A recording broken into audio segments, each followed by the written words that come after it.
Good morning students. आज हम लोग देखेंगे इलेक्ट्रिक करंट विद्युत धारा का पार्ट 2। जैसा कि मैंने आप लोगों से बोला था कि मैं जो है वीडियो को कल अपलोड कर दूंगा और मैंने अपलोड कर दिया, इसीलिए आप लोग लास्ट तक वीडियो को देखते रहें, अच्छे से समझने का प्रयास करें। तो हम लोग सबसे पहले जो है बिना लेट किए हुए देखते हैं कि इलेक्ट्रिक करंट क्या चीज़ है। उसको हम लोग समझ लिए थे, किस में फ्लो होता है, किस में फ्लो नहीं होता है। अगर आप लोग नहीं देखे हैं तो आप लोग उस वीडियो को पार्ट 1 जाके देख सकते हैं। इलेक्ट्रिक करंट का मतलब क्या होता है? It is the rate of flow of charges. चार्जों का बहने को क्या बोला जाता है? का रेट को, चार्ज के बहने का रेट को क्या बोलते हैं हम लोग? इलेक्ट्रिक करंट बोला जाता है। उसी को हम हिंदी में लिख दिए हैं, आवेशों के बहने की दर को विद्युत धारा कहा जाता है। अब आवेशों की बहने की दर, चार्जों के बहने की दर को हम लोग क्या बोलते हैं? Electric current. चार्ज के बहने की दर को क्या बोलते हैं? Electric current. तो I इक्वल टू चार्ज को किससे दिखाते हैं? Q से, और Q अपॉन T। जब भी रेट का बात हो तो उसमें T आता है। I इलेक्ट्रिक करंट I से डिनोट किया जाता है, I से दिखाया जाता है। I equal to Q upon T। इसको हम लोग ऐसा भी लिख सकते हैं, Q को हम लोग लिख सकते हैं 1 कूलम अपॉन 1 सेकेंड। अब 1 कूलम अपॉन 1 सेकेंड हम लोग पहले देख लेते हैं कि ये कैसे हम लोग कुछ वैल्यू जो है निकाल लेते हैं। आई का वैल्यू हम लोग कुछ न्यूमेरिकल प्रॉब्लम से सॉल्व कर लेते हैं। जैसे हमने एक इलेक्ट्रिक सर्किट बनाया है, उसमें जो है एक सेल लगाया है और सेल से इलेक्ट्रॉन फ्लो करके एक करंट फ्लो कराया है। कितना कूलम चार्ज फ्लो कराया है? 10 कूलम। कितना? 10 कूलम चार्ज फ्लो कराया है। और ये चार्ज फ्लो किया कितने समय के लिए? 2 सेकेंड के लिए फ्लो किया। 2 सेकेंड के लिए उसका टाइम क्या है? 2 सेकेंड है। तो चार्ज 10 कूलम 2 सेकेंड के लिए फ्लो किया है। इसका मतलब है कि I इक्वल टू चार्ज मेरा कितना है? 10 है, अपॉन और समय कितना लिया? 2, तो ये 5 एम्पियर। और इलेक्ट्रिक करंट का एसआई यूनिट जो है, एसआई मात्रक क्या होता है? एम्पियर होता है। ए से डिनोट करते हैं हम लोग, ये एम्पियर होता है। और इसको मापने का जो यंत्र होता है, डिवाइस होता है, उसको एमीटर बोला जाता है। ये पहला कंडीशन में हम I निकाल लिए। अगर 10 कूलम चार्ज 2 सेकेंड तक फ्लो होता है तो हम लोग का करंट कितना निकला? करंट का वैल्यू, I का वैल्यू कितना निकला? 5 एम्पियर। दूसरा कंडीशन में हम 5 कूलम ही इलेक्ट्रिक करंट फ्लो कराए हैं, इलेक्ट्रिक चार्ज फ्लो कराए हैं और 2 सेकेंड के लिए ही कराए हैं, 2 सेकेंड के लिए ही कराए हैं। तो उस कंडीशन में क्या होगा उसको देखते हैं। इस कंडीशन में क्या होगा? I का value, I equal to charge मेरा 5 है और टाइम कितना है? 2 है। तो ये 2.5 से कटेगा, मीन्स 2.5 एम्पियर। ये कितना हो गया? 2.5 एम्पियर है। तो करंट आप लोगों को समझ में आया होगा। अब एक चीज समझना है कि यहाँ अगर हम लोग कोई सेल एक सर्किट को कंप्लीट कर दिए, कोई एक रेसिस्टर यहाँ लगा दिए हैं, तो इलेक्ट्रॉन जो है फ्लो करता है किधर से? नेगेटिव टर्मिनल से पॉजिटिव टर्मिनल के तरफ इलेक्ट्रॉन या चार्ज का फ्लो किधर होता है? नेगेटिव टर्मिनल से पॉजिटिव टर्मिनल के तरफ। मगर करंट का डायरेक्शन जस्ट उसका उल्टा। करंट का डायरेक्शन क्या होता है? जस्ट उसका उल्टा होता है। आप लोग को समझ में आया होगा कि करंट का डायरेक्शन उल्टा होता है। जिधर इलेक्ट्रॉन फ्लो करता है उससे करंट का डायरेक्शन उल्टा होता है। इसीलिए हमने यहां दिखाया है कि इलेक्ट्रॉन तो फ्लो कर रहा है इस डायरेक्शन में, इलेक्ट्रॉन जो है फ्लो कर रहा है इस डायरेक्शन में, मगर करंट का जो डायरेक्शन है वो ये है। अब ये ऐसा क्यों होता है? ये बहुत पहले से जो है ऐसा चलते आ रहा है। ये आपको मानना है कि करंट का डायरेक्शन ये है। इलेक्ट्रॉन फ्लो करेगा नेगेटिव टर्मिनल से पॉजिटिव टर्मिनल के तरफ। आप लोगों को समझ में आया होगा। Ampere coulomb 1 second. 1 सेकेंड में अगर 1 कूलम चार्ज फ्लो हो जाए तो उसको बोला जाता है क्या? 1 एम्पियर। अब समझ में आप लोग को अब मैं समझा रहा हूं कि 1 एम्पियर जो है 1 कूलम के बराबर कैसे होता है। जैसा कि हम लोग कल जो है एक फार्मूला जो है ड्रॉ किए थे, आप लोगों को पता चलेगा अभी कि 1 कूलम में कितने इलेक्ट्रॉन होते हैं। जैसा कि कल एक फार्मूला लिखे थे लास्ट में, आप लोग देखे होंगे कि charge equal to n into e, इसमें ई जो है एक इलेक्ट्रॉन में चार्ज कितना होता है उसको बता रहा है, n जो है वो नंबर ऑफ इलेक्ट्रॉन को बता रहा है, q को हम लोग लिख सकते हैं c, 1c लिख सकते हैं, इक्वल टू n जो है n को वैसे ही रहने देते हैं, इनटू ये e में 1 इलेक्ट्रॉन में कितना चार्ज होता है 1.6 into 10 to the power minus 19 coulomb, कितना माइनस 19 कूलम। जब इसको हम लोग सॉल्व करेंगे तो n equal to 1c upon 1 coulomb upon ये नीचे आ जाएगा into 10 to the power minus 19 coulomb. ये कूलम और ये कूलम कैंसल हो जाएगा। जब आप इसको सॉल्व करेंगे, पूरा सॉल्व नहीं कर रहे हैं, मीन्स थोड़ा सा हम सॉल्व कर देते हैं, n इज इक्वल टू ये 10 को ऊपर ले जाते हैं, 10 का पावर 19, जैसे ही ऊपर आएगा ये माइनस हट जाता है, उसको आपको पता होगा 1.6, means n is equal to, आप इसको सॉल्व करने से आपको मिलेगा 625 और 16 जीरो, 1 2 3 4 5 6 7 10 11 12 13 14 15 16। अब ये जो कितना है नंबर आप लोग समझ लीजिए कि 1 एम्पियर में इतने इलेक्ट्रॉन 1 सेकेंड में पार कर जाते हैं। 1 सेकेंड में इतने इलेक्ट्रॉन, अगर 1 एम्पियर का है पावर तो इतने इलेक्ट्रॉन 1 सेकेंड में पार कर जाएंगे। आप लोग काउंट करिए और काउंट करके हमको बताना है कि यह संख्या कितना है।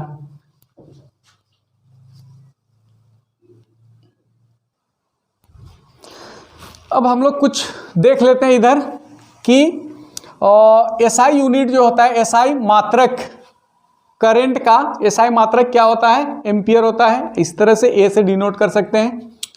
करंट को हम लोग मापने के लिए डिवाइस होता है, करंट मापने के लिए क्या होता है, डिवाइस होता है। आप लोग का जब कोई चीज़ खराब होता है तो आप लोग मिस्त्री के पास ले जाके दिखाते हैं, तो उसके पास में वो चेक करता है कि इसमें कितना करंट फ्लो हो रहा है, सही हो रहा है कि नहीं हो रहा है। उस मात्रक मीटर को एमीटर बोला जाता है, मापक को एमीटर बोला जाता है, या मेजरिंग डिवाइस क्या है, एमीटर है।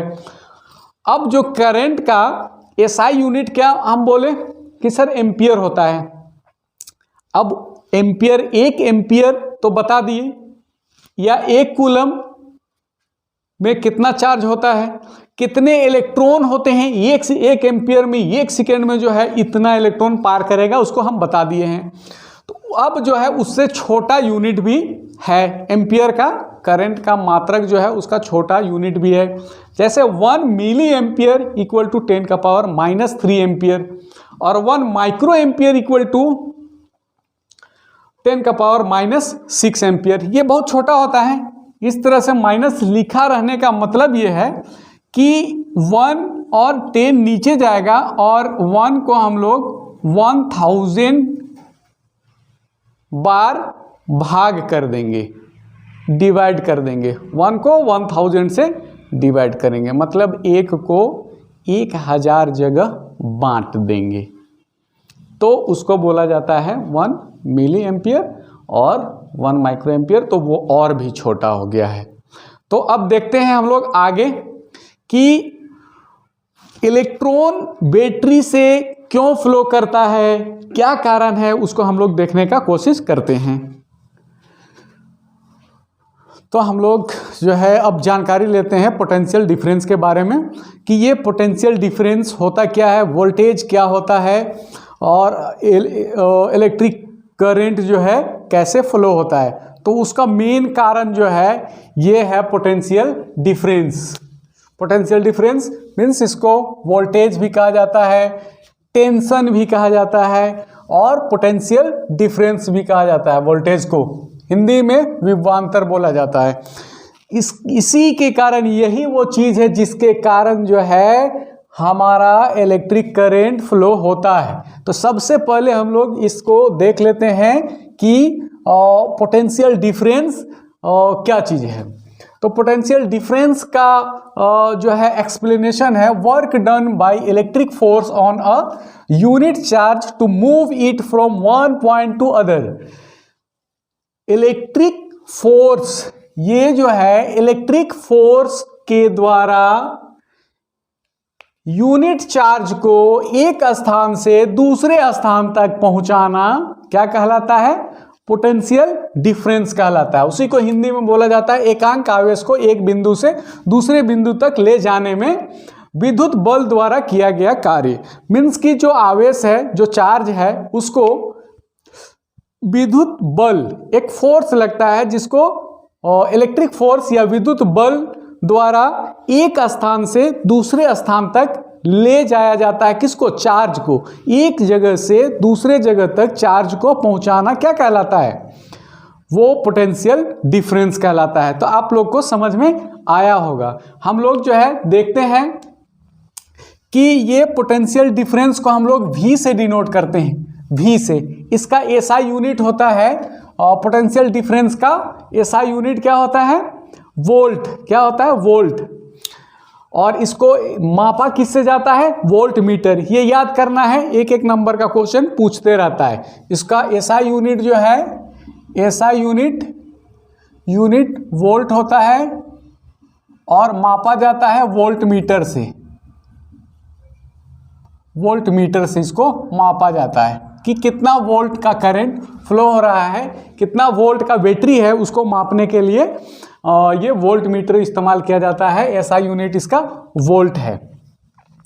तो देखते हैं इसका जो है, जैसे यहाँ एक्सप्लेनेशन किए हैं उसी तरह से यहाँ भी V equal to work done upon charge.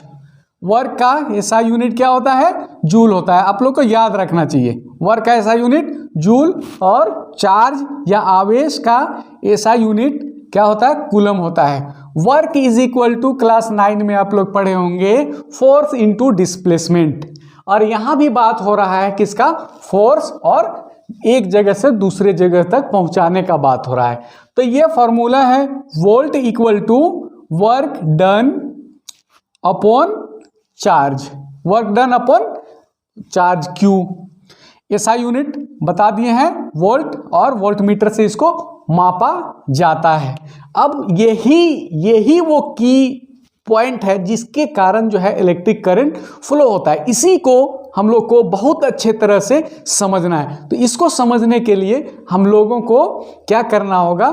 थोड़ा एक सेल लेना होगा, और सेल लेके उससे हम लोग चार्ज को फ्लो कराएंगे। और वो फोर्स कहाँ से आता है, वो कैसे होता है, उसको हम लोग देखेंगे। तो हम आप लोग को बता दे रहे हैं कि पोटेंशियल डिफरेंस के कारण ही इलेक्ट्रिक करंट फ्लो होता है। जिस तरह से एयर प्रेशर के कम हो जाने के कारण एयर फ्लो होता है, जैसे इस जगह पे अगर एयर प्रेशर कम हो गया है तो दूसरी जगह जहां एयर का प्रेशर ज़्यादा है वो इधर आएगा फ्लो होके, मतलब ज़्यादा से कम के तरफ आएगा। हाइट डिफरेंस के कारण क्या होता है, या ग्रेविटेशनल फोर्स के कारण झरना से पानी नीचे गिरता है। हाइट डिफरेंस के कारण, प्रेशर के कारण, प्रेशर जैसे मोटर जो है चला दिए तो वो प्रेशर के डिफरेंस के कारण जो है पानी मोटर फेंकने लगता है।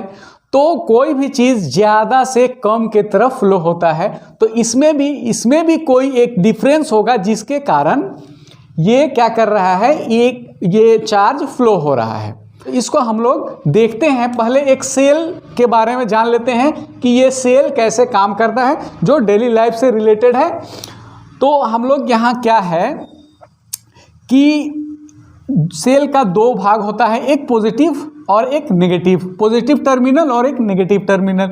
तो पॉजिटिव टर्मिनल में इलेक्ट्रॉनों की का कमी हो जाता है, और नेगेटिव टर्मिनल में इलेक्ट्रॉनों का संख्या को बढ़ा दिया जाता है। बात समझ में आ रहा होगा, इलेक्ट्रॉनों का संख्या को बढ़ा दिया जाता है। वो फोर्स कहाँ से आता है, तो जब इलेक्ट्रॉन का संख्या को बढ़ा दिया जाता है तो आप लोग को पता है कि इलेक्ट्रॉन में नेगेटिव चार्ज होता है।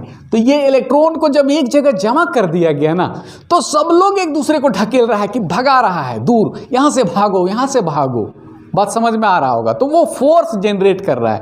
तो ये इलेक्ट्रॉन जब यहाँ भरा हुआ है, ज़्यादा इलेक्ट्रॉन यहाँ भर दिया गया है, तो जिसके कारण क्या होगा कि ये इलेक्ट्रॉन यहाँ से निकलेगा, भगाने का कोशिश करेगा। तो जैसे ही इसको एक रास्ता देंगे, पाथ देंगे, और चूंकि इधर इलेक्ट्रॉन कम है और प्रोटॉनों का इधर इलेक्ट्रॉनों का संख्या ज़्यादा है, तो ज़्यादा से कम की तरफ जाएगा। अब प्रोटॉन तो फ्लो हो नहीं सकता है, क्योंकि वो न्यूक्लियस में न्यूक्लियस उसको पकड़ के रखता है, उसको इधर उधर भागने नहीं देता है। तो इलेक्ट्रॉन का ही बात हो रहा है। तो इलेक्ट्रॉन जो है यहाँ से निकलेगा और इसको रास्ता मिल गया है। अब बोलेगा कि चलो, बहुत परेशान था ये लोग, बहुत परेशान, एक जगह रख के सब एक दूसरे को पुश कर रहा था, ढकेल रहा था और परेशान था। जैसे ही इसको एक सर्किट मिला, उसके बाद ये लोग यहाँ से निकलना चालू किया, और निकल के यहाँ से जो बल्ब जला हुआ उसका टंगस्टन में कैसे जलता है उसको हम बताएंगे आप लोग को। टंगस्टन से पार होके इधर से आया और फिर यहाँ पॉजिटिव टर्मिनल की तरफ ये लोग इंटर करने लगा। तो ये पॉजिटिव टर्मिनल में इंटर आके करने लगा कुछ इलेक्ट्रॉन। बात समझ में आ रहा होगा। अब यहाँ क्या हुआ, डिफरेंस हो गया ना इलेक्ट्रॉन का, यहाँ से एक दूसरे को फोर्स करके भगाया जा रहा है, क्योंकि यहाँ ज़्यादा हो गया। अब ये बैटरी डिस्चार्ज कब हो जाएगा, जब इस टर्मिनल और ये टर्मिनल दोनों बराबर बराबर हो जाएगा। मतलब इलेक्ट्रॉन इधर से निकल के और इधर आ गया। अब इधर बहुत ज़्यादा इलेक्ट्रॉन बचा हुआ नहीं है, दोनों तरफ बराबर हो गया। तो क्या होगा, बस बैटरी डिस्चार्ज हो गया। अब यहाँ आप लोग को बात समझ में आया होगा। जिस तरह से यहाँ हाइट का डिफरेंस के कारण यहाँ पानी भरोगे तो यहाँ क्या होगा, पानी यहाँ नीचे आएगा, पानी यहाँ नीचे आएगा। इसको हम लोग थोड़ा सा एक एनिमेशन में देखते हैं, आप लोग आराम से इसको देखिए और उसमें भी हम आप लोग को बता रहे हैं। तो जैसा कि आप लोगों को स्क्रीन पर दिखाई दे रहा है, 1.5 वोल्ट का जो है एक सेल है, जिसमें जो है बल्ब ऐड कर दिया गया है, और ये जो है एक एमीटर उसमें लगा दिया गया है जो कि करंट को मापता है। और इलेक्ट्रॉन जो है जिधर इलेक्ट्रॉन ज़्यादा था उधर से मीन्स नेगेटिव टर्मिनल से पॉजिटिव टर्मिनल की तरफ इलेक्ट्रॉन फ्लो हो रहा है। और एक सेकेंड में कितना इलेक्ट्रॉन 1 एम्पियर में पास किया जाता है वो आपको स्क्रीन पर दिखाई दे रहा है। तो आप लोगों को समझ में आ गया होगा कि ये पोटेंशियल डिफरेंस के कारण ही इलेक्ट्रॉन फ्लो होता है। तो आप लोग जो है एनिमेशन में बहुत अच्छे तरह से समझ गए होंगे। ये जो फ्लो हो रहा है इलेक्ट्रॉन, इसका जस्ट अपोजिट करंट का डायरेक्शन आगे इससे पहले ही बता चुके हैं, ये करंट का डायरेक्शन होगा। इलेक्ट्रॉन जिस डायरेक्शन से फ्लो होगा उसका अपोजिट डायरेक्शन किसका होगा, करंट का होगा, आई का होगा। तो आप लोग जो है पार्ट 3 के लिए तैयार रहिए। आप लोग को पार्ट 3 में बहुत जल्द जो है प्रोवाइड करा रहा हूँ, जिसमें हम लोग पूरा जो है ओम्स लॉ, रेसिस्टेंस, रेसिस्टिविटी क्या होता है, इस बल्ब को कैसे जलाएंगे, यहाँ इलेक्ट्रॉन कैसे ख़त्म नहीं होता है, वो सब हम उसमें चर्चा करेंगे। और ये बल्ब क्यों जलता है वो सब हम लोग बात करेंगे पार्ट 3 में। और जो है उसका न्यूमेरिकल भी कुछ क्वेश्चन को हम लोग देखेंगे। तो आप लोग जो है इस वीडियो को जो है ज़्यादा से ज़्यादा लोगों को शेयर करें और सब्सक्राइब करें चैनल को और लाइक भी कर दें। Thank you for watching.